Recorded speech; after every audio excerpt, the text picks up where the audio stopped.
Welcome back to the Geelong Cricket Show, and yes, it is that time for the Duck of the Week award, and this week I'm throwing it across to our good friend Tim Michell because there's a duck down in the Bellarine Peninsula Cricket Association. Yeah, one waiting still from the last round that we did play before Christmas, Graham, and it's going to go. It's been actually a pretty prolific run scorer to date for Ocean Grove, one of the few in their side. Corey Bamfield batting at number 3 for the Grubbers against Newcombe.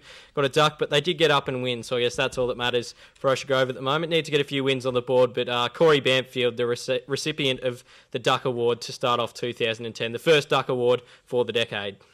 Congratulations, Corey. You joined the elite group, and we're going to pick the team of the Duck Awards at the end of the season.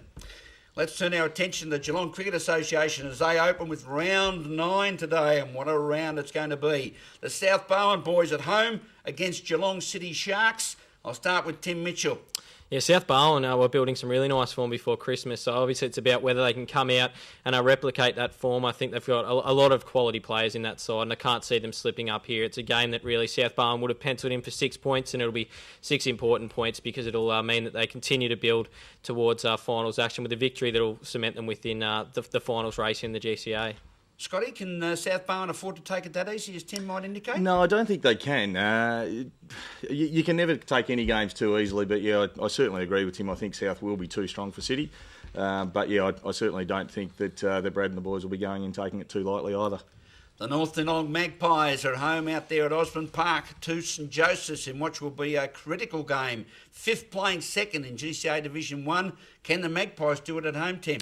Well, it's interesting. A few of the North Geelong boys, and I know having spoken to a couple of them, that they were really stung by the fact that they got tipped to finish outside the finals race by Mark Browning, who obviously does the GCA Division 1 write-ups in the Geelong Advertiser. So they'll be keen to prove a point to him when they come out against St Joseph's. Joey's obviously so much quality in their side, but I'm going to tip what a few people would consider an upset and say North Geelong off the back of that prediction and the fact that they want to go out there and get the 6 points at home. I think the Magpies are every chance. And Alf Clark, I think he needs 50, Graham, to reach that record and become the leading run scorer in the GCA Division 1 competition. I think Alf might just notch it up against St Joseph's.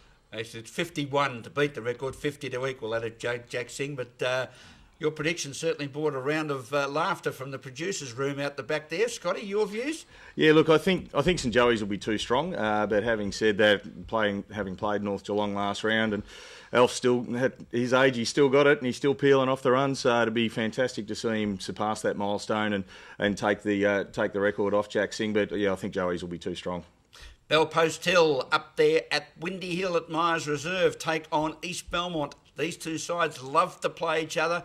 And Scotty, I'll throw to you first. This will be a real tight game of cricket between two very competitive clubs. Yeah, it should be a terrific game up there. Obviously, the outfield's never that quick up at Myers, so it won't be an overly high-scoring game.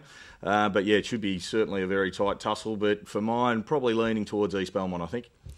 6th up against 8th Rawlo, so it's a really crucial game in the context of both sides' seasons, and I think at home you can't look past Bellpost Hill. Had a couple of slip-ups just heading into Christmas, but I think they've shown enough form to suggest they'll be there at the right end of the season, and I think they'll start that off by defeating East Belmont and putting a serious dent in the Lions' hopes of getting into the finals.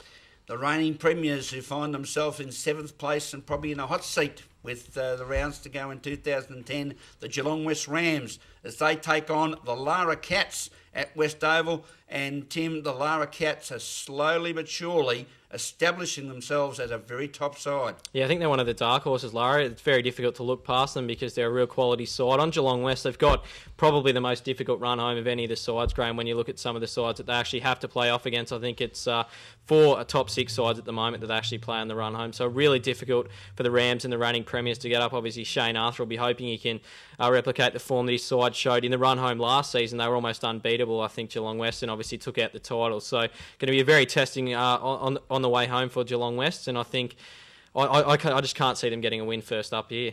Scotty, Christopher John Banbury and the boys from Lara? Yeah, look, again, it will be another very tight game. Both quality outfits, and yeah, it really could go either way. But for mine, I don't know. There's something just leaning me towards Geelong West. Lara take on Grovedale, ladder leaders. Grovedale taking all before them at the present time. Leopold sitting in 9th position. Do we give the Lions any chance against the Tigers, Timmy? I'd love to, because Leopold, it'd just make that finals race that little bit more interesting if Leopold could string a few wins together as well, make it that little bit tighter. But Grovedale are playing far too well, I think, and they'll be very keen, like a lot of sides, to continue on the good form that they built before Christmas, and I think Barry Cheetis and his boys will do that. And start 2010 with a pretty big victory, I think, too, against Leopold. And a game, although ladder-wise may not mean much, but by gee, there is a lot of pride and a lot at stake when Manifold Heights are at home against Newtown and Chilwell, the two Blues. Tim, will it be the Heights or the Town? Yeah, Manifold Heights, they went very close in a few games early in the season, but their form has tapered off a little bit. In contrast, I think Newtown and Chilwell, after, as Scott was telling us, had a few unavailabilities in the first couple of rounds. Their form's gone on the upward a little bit, gotten closer and closer to that first victory, and I think it might actually be that in the first round back, Newtown and Chilwell can claim their first victory of the season, and that'll push them ahead of Manifold and push the Heights onto the bottom of the table, which obviously they don't want to be rooted to for very long. Scotty, are you going to start 2010 off with a win? Yeah, absolutely. Ben's got the boys primed and ready to go, and we're really looking forward to a win this afternoon. It should be a great clash. Another great round of cricket in round 9 of the Geelong Cricket Association Division 1. Tim, update us on the Bowen Rockets. Yeah, we can't forget the Bowen Rockets kicking off their campaign on Monday down here at Geelong's main oval against the South East Seagulls. Another game happening on Wednesday down at Geelong, so if you can get down to either of those games, I urge you to. Some fantastic young cricketers playing in the under-18 Rockets side there. On Wednesday, they take on the Mallee Murray Bulls, obviously the title defence, and Brian Thomas will have his side up and about and hoping to show the same form that they did last year when they took out the under-18s title pretty easily as well. There's a real quality squad that Brian and his team have put together at the moment. Unfortunately, though, Sam Herbison, the Barn Eds boy who's playing out at Geelong Grammar, has had to pull out. He's having heart surgery, Graham, which is something that you don't want to hear for obviously a young guy, but we wish Sam all the best in obviously the surgery. Hope it all goes well and his recovery goes extremely well. He's been replaced by Leopold medium pacer James Menzies. So all the best to the Rockets and Sam Herbison there as well. Yeah, it's here, Slam and Sam. You stay on the mend, and we want to see you back on the cricket field in the not-too-distant future. And, of course, in the Geelong Cricket Association Division 2, well, the match of the day will be between Torquay and St Peters, second playing third, and in Division 3, the match of the round, the Teesdale Tadpoles up against the Mottawarri Muskducks, second playing third. It's a boomer in Geelong cricket. Thanks very much for being with us this morning, Scotty Mullen. Pleasure, Graham. Thanks for having me along. And Tim, enjoy your cricket this afternoon. Yeah, certainly will, Graham. We can't forget quickly that Michael Condy also playing for the Victorian under-17s next week in South Australia. Until next week on the Geelong Cricket Show, enjoy your week. Wallo saying, catch ya.